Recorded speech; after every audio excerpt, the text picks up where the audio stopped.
خوش قسمتی کہہ لیں یا بدقسمتی، اس وقت صحیح معنوں میں اگر کوئی اصلی نیوٹرل ہے تو وہ ہے معیشت۔ نیوٹرل گیئر میں چلنے والی معیشت کے دل میں کوئی کھوٹ نہیں، جو اندر ہے وہی باہر ہے۔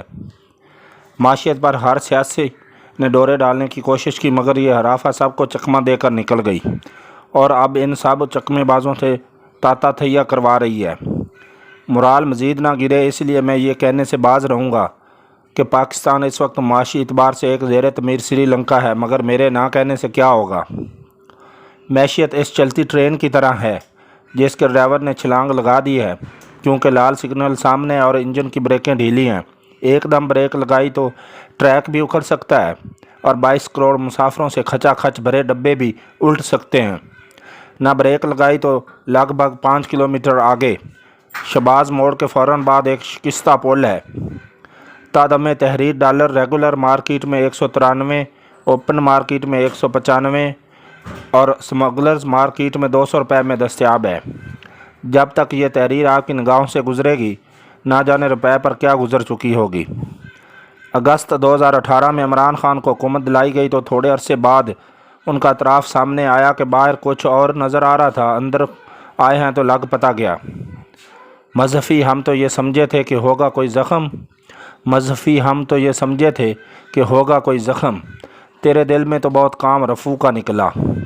جنہیں انتخابات میں شکست ہوئی، ان کا کہنا تھا کہ اسٹیبلشمنٹ نے زیادہ شیان پتی دکھاتے ہوئے اپنے پاؤں پر خود ہی کلاڑی مار کے سیاسی ناتجربہ کار لونڈوں کو بدکے گھوڑے کی باغ تھما دی۔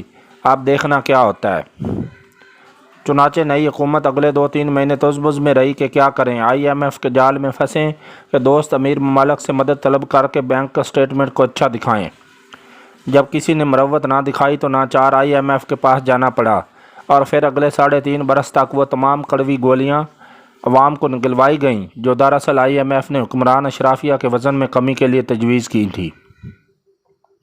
القصہ مختصر، انصافی حکومت معاشی تکالیف کا ذمہ دار بین الاقوامی حالات، کووڈ اور کنٹرول سے باہر اسباب پر ڈالتی رہی، اور حزب اختلاف نون اور PP نے اس بیانیے کی دم پکڑ لی کہ دیکھا ہم نہ کہتے تھے کہ ناتجربہ کار لڑکے معیشت کو تو خیر کیا مستحکم کریں گے، انہوں نے تو گزشتہ کامیابیوں پر بھی پانی پھیر کے ملک کو کم سے کم 10 برس پیچھے دھکیل دیا۔ ہور چوپو ہور سیانے بنو ہون آرام ہے وغیرہ وغیرہ۔ پھر PDM بنی جس کا مقصد نااہل سلیکٹڈ حکومت سے نجات دلا کر عوام کو کمر توڑ مہنگائی اور ملک کو معاشی دلدل سے نکالنا تھا، تاکہ جو رہی صحیح سکت باقی ہے کہیں وہ بھی نہ چس جائے۔ اوپر والوں کو بھی باور کرایا گیا کہ آپ کا تجربہ ناکام ہو چکا ہے، آپ غلطی سے مسٹیک کر بیٹھے ہیں، کام سیدھا کرنا ہے تو آنا تو پھر ہمارے پاس ہی پڑے گا، 50 کھائیں گے تو 50 لگائیں گے بھی، اور کیلے تھوڑی کھائیں گے۔ To cut the story short, حکومت کسی بلائے قانون اقدام کے بغیر آئینی راستے سے بدلی گئی، اور پھر سب اپنی اپنی رکابی آگے رکھ کر اکڑوں بیٹھ گئے کہ دیکھیں یہ گرگان باران دیدہ، گرم و سرد چشیدہ و بار بار کے آزمودہ، اس بار اپنی ہیٹ سے کون سا خرگوش نکال کے سیاسی و معاشی عدم استحکام کا تدارک کرتے ہیں۔ ان کے پاس کون سی نئی گدڑ سونگھی ہے جو لونڈیار حکومت کے ہاتھ نہ لگ سکی۔ کسی بھی حکومت کو اس کے پہلے مہینے کی کارکردگی پر پرکھنا اور فتوے دینا زیادتی ہے۔ پوت کے پاؤں اچھے سے دیکھنے کے لیے کم سے کم 3 مہینے درکار ہوتے ہیں۔ عمران حکومت کو بھی اپنا سر تال ٹھیک کرنے کے لیے 100 دن دیے گئے تھے، مگر عمران حکومت کی جگہ جس منڈلی نے لی ہے وہ تو لاہور نواب شاہ اور ڈیرہ گھرانے کے مہان خاندانی گائکوں پر مشتمل ہے۔ انہیں کیسے 100 دن کی رعایت دی جائے؟ یہ تو ان کے فن اور خانصابی اور پروجوں کی توہین ہے۔ پر وہ جو کہتے ہیں کہ آپ بھلے کتنے ہی بڑے غلام علی خان رہے ہوں، اگر ریاض چھوٹ جائے تو مانو تان سین بھی خام ٹین میں تبدیل ہو جاتا ہے۔ یہاں ریاض سے مراد کوئی شعر نہیں بلکہ موسیقی کا ریاض ہے۔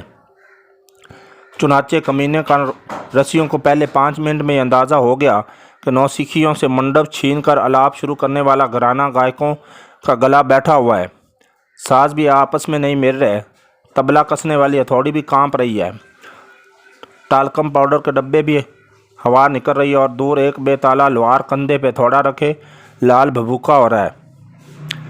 اس وقت جو کچھ بھی ہو رہا ہے اور جو بھی ہونے جا رہا ہے سب اپنا کیا دھرا ہے، اللہ کی یہ مرضی ہرگز نہیں تھی، لہٰذا مرضی اور مرض کو غلط ملت نہ کیا جائے۔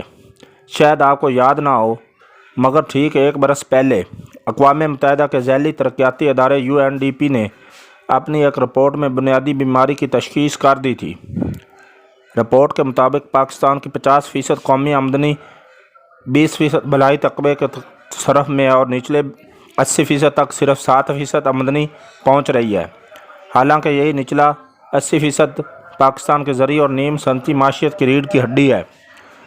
مخصوص مراعات، ٹیکس چھوٹ، قرضوں، زمین، باری نوکریوں، صنعتوں، کاروباری ترغیبات کی شکل میں کل قومی آمدنی کا 60% $18 ارب کارپوریٹ سیکٹر، ریئل اسٹیٹ، بڑی زمینداری، سیاسی، معاشی، عسکری مراعات اور آؤٹ آف ٹرن سرپرستی پر اٹھایا جاتا ہے اور اس سرپرستی کو مزید طاقت کے حصول کے لیے استعمال کیا جاتا ہے۔